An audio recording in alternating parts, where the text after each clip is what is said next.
The Daily Q. So it turns out that Amber Heard might be getting kind of lucky here.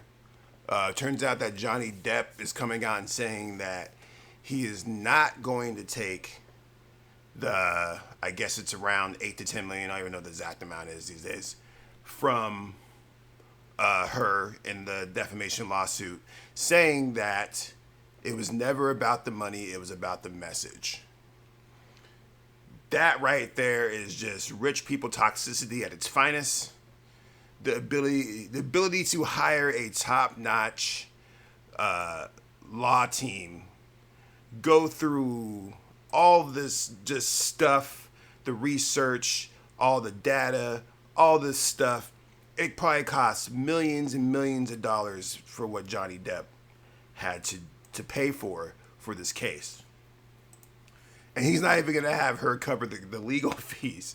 Like, it's really kind of, I mean, it bothers me just because of the fact that it perpetuates the toxic relationship behavior. There's a meme going around right now that's like, oh, I should sue my ex. And it's like, no, you probably shouldn't. Just because Johnny Depp did it doesn't mean that you should. Keep in mind, how much is Johnny Depp, Jonathan K. Depp, how much is this man worth? Let me see how much this man is worth real quick. Johnny Depp net worth. Man's is worth, according to this article that I just clicked on randomly, $150 million. He commands $20 million per film. So it's like, man's got the bag. He could stretch the bag to do toxic type behavior, like, suing your ex for a defamation suit. Now, I'm not saying that Amber Heard is in the right or anything. I'm not even talking about that part. That's not what we're discussing. I'm talking about the pure pettiness of the whole situation for the court case to even begin in the first place. And then she countersued him. It got really nasty. And it turns out that it wasn't even for the money. He's just doing it for the message. That is rich people behavior. There's no way that you could sue your baby mama for a defamation case, win that case, and then be like, nah, it's whatever. First of all, I mean, like I said before, most of us can't even afford that. Like, this dude got the top-notch, whole-ass, best law team in the world. Oh, I don't even know about all that. But one of the best law teams that I've seen from the little bit that I've watched, they put in the work just to sue this woman and embarrass her and drag her and ruin her career. It was never about the money. Amber Heard is basically done. Like, there's no way that she's going to get a lot of roles. If she gets roles, it would be years out. And they're going to be, like, lifetime status. Like, there's no way that she, like, I heard that they took her out of Aquaman. Like, they edited her out of the scenes, which is interesting. I haven't seen the first Aquaman, so I don't even know how critical she is to that one. And, yeah, it's just funny because, like, the lawsuit itself is justifiable. Like, I'm not over here saying that, oh, Johnny Depp shouldn't have sued. But him not taking the money makes the whole thing petty. It's a petty thing. Like, he's doing it for the sake of the message, right? Quote unquote. The whole situation is toxic. It's probably like one of the most toxic things I've seen. But to be honest, if we're being dead ass, and it's not shots to anybody personally, I've seen worse relationships and worse, right?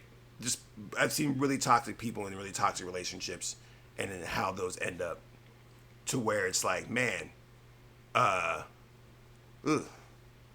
I think I'm mostly triggered by the meme that's going around saying that, and all these people say, oh, I should sue my ex, and it's like, ooh, nah, fam, you probably cheated on her, or like went to the strip club too much or something like that. I don't even know. I'm just talking shit. But anyways, we're gonna keep it moving. The Daily Q. This is me hopping on, trying to boost my YouTube algorithms. The way that we're doing this is that I'm recording live on Facebook, and then we're reposting these on my YouTube page, Starstruck TV. I would try not to talk too much about the logistics. We just going into this and we going in. The second news blip of the day is Elon Musk is apparently approaching $1 trillion. He's on a trajectory to approach $1 trillion, and people are just mad. People are hella mad at this man for making all this money. People are arguing that he needs to redistribute the wealth and all this stuff. And to me, it's just funny because money's not real, bro. It's not real. It's all just like a game. You can live a happy, flourishing life without money. And I know many people are going to try and argue with me about this.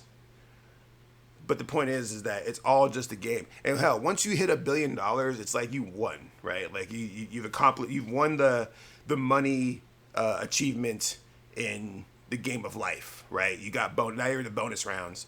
Anything after $1 billion is egregious. And yeah, sure, Elon Musk can save the world with $1 billion or whatever the hell it is, but it's like, it's so goofy. Like when you really break it down to the brass tacks of things, and the fact that it's like, oh, well, if so and so gave us $100 billion, we could then all go make the food and distribute the food, and then we could be able to save the world. And it's like, what if you took money out of that equation, right? What if you just like did it without the money because it was the right thing to do? Oh no, we have to pay for the infrastructure and we have to pay. No, money's stupid. Take money out of the equation and you just send a team to just go do it. Oh no, we have to support our livelihoods. We have to make sure our family. No. Just take that out of the equation. Remove money from the equation, right? Is it still possible for a person to go, or for a country or an initiative or whatever, to go deliver rice to Africa without money being involved? Because the whole argument is that, oh, Elon Musk has all this money, so therefore, and all these other billionaires and whatever, they have all this money, so they should pay me or pay other people to go help other people. Or we should pay somebody or use the money to buy food or create food. You know what I'm saying? We have to take the money and put it back into the infrastructure in order for us to save the world. And that's when you realize that money is stupid, right? Because homeless people don't worry about that shit. They'll just trade food, right? And I've seen this happen where, like, if there's a group of homeless people and they have food and they have something that the other person wants, they trade it. This is why you see homeless people always carrying a bunch of shit around them with them. That's their currency for a lot of times because they'll trade. Man needs a tarp. I got a tarp. I need your lantern. Boom. No money exchanged in a lot of those situations. And so when I see people get mad at like people becoming billionaires and trillionaires or whatever the fuck, or inflation and all this and gas prices, it's all just a game to me. And this is something that I realize as I get older and older and older, just how ridiculous all this shit is. And we all just fall for it. And we all are just like humans attached to these comforts and these synapses that we have carved out of our brains to feel a certain way about things. And it's been that way before a lot of us are even born. This is a generational, evolutional thing that we're seeing. And it just fucks me up because it's like, well, you know, like going back to what I was just saying, you don't need $700 billion to feed the world. What you need is the equivalent of $700 billion in terms of manpower, people, efforts, and time to do that. But the argument is that somebody has to get paid. Money has to go into the economy and keep the system alive in order for us to work. But it's goofy. It's like, it doesn't make any sense. And you get mad at this dude for figuring out that, oh, I can make $1 trillion or whatever. And yeah, I get it. His dad gave him a mine. It's so weird. It's just a weird argument. And now all these sports players are becoming billionaires. And people get mad at that. Like LeBron James, Tiger Woods, they both became billionaires in the past week. And people are big mad. People are like, oh, Tiger Woods is a billionaire. He's now, didn't he cheat on his wife? I'm saying you just start slandering. It's like, I don't even want to be a billionaire because then you guys are going to start digging up on my old Facebook posts and being like, oh, look at this asshole. It's inevitable if I become a billionaire, which might be inevitable. The point is that it just really fucks me up. It's a weird argument. And people be mad at me for having this viewpoint. They're like, oh, you're coming off as a conservative. You're coming off as far right. And it's like, nah, I just don't believe that money's real. I believe that we use money as a as a tool to manipulate, a tool to seduce, right? And me personally, like financially, I'm more stable than I've ever been in my life, right? I don't need to buy anything, right? So at this point, it gets to a point where it's like frustrating because it's like I see motherfuckers buying Lamborghinis and badass watches and all this stuff, and it's all just a game. It's all dumb. Oh, you have a watch that's worth $500,000? That's tight. What does that even mean? Because it's made out of precious metals? That's weird, right? When you really break it down, it's weird. And then you got motherfuckers starving in the streets. Homelessness is on an all-time high. And then, meanwhile, while homelessness is at a all-time high, we also have more vacant homes in this country than ever before due to foreclosure, prices going up, et cetera, so forth. Explain that to me. Explain to me how there could be so many homeless people and so many vacant homes in the same country. Because money, right? Because they can't afford the homes, and you have to set up the infrastructure, and you have to do this and that. You can't just put them in the homes, because you put them in the homes, and it messes up the property values of that area, and taxes change, and it's all stupid, dog. And honestly, as a country, we're fucked because we're so ingrained in this, and we're so seduced by the lifestyle of being rich and being content, not knowing that everything that you want to achieve is actually within arm's reach if you reach for it. But then we get blinded. It's like, oh, there's also that imposter syndrome too, right? Where that imposter syndrome kicks in, and all of a sudden you're like, oh man, I'm worth X amount of dollars, but I'm not worth enough because so and so's over here doing it better than me.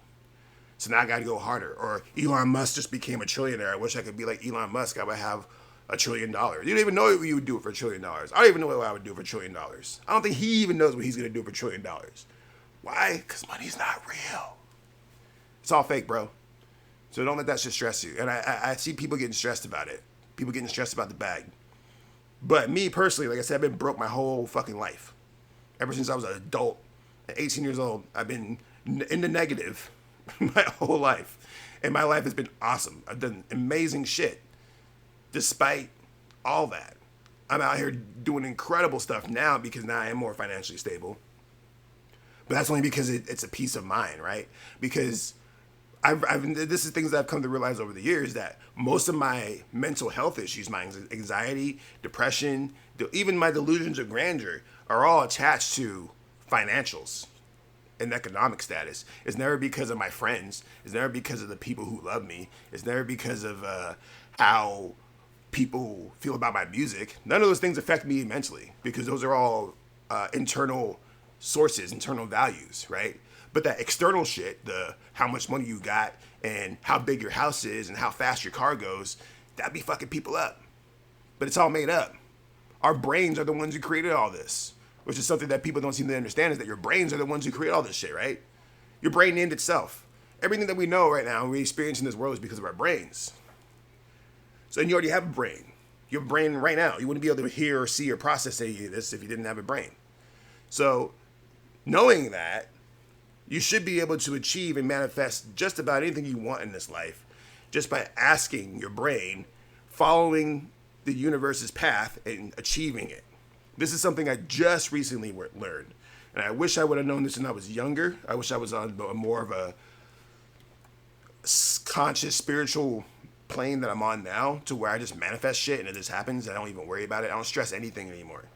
The only thing I'd be stressing right now is like basically like my future, in the sense of how we are going to make this work. And that does give me a little bit of anxiety because there is money attached to that. And there is like politics and bullshit attached to that I'm really trying to separate myself from on that. But I digress. That was the Daily Q, y'all. Thanks for watching. We'll be back again tomorrow with another episode. If you missed this video, you can watch the live stream on here, or you can watch it on YouTube, which I implore you to go to my YouTube page, Star Short TV. Go follow that page and give me money, because every time you watch that video, I get money. We're monetized over there. We're trying to get it up. Appreciate you guys watching. Stay safe. Stay Quasi. Shout out to my Quazonians. Peace.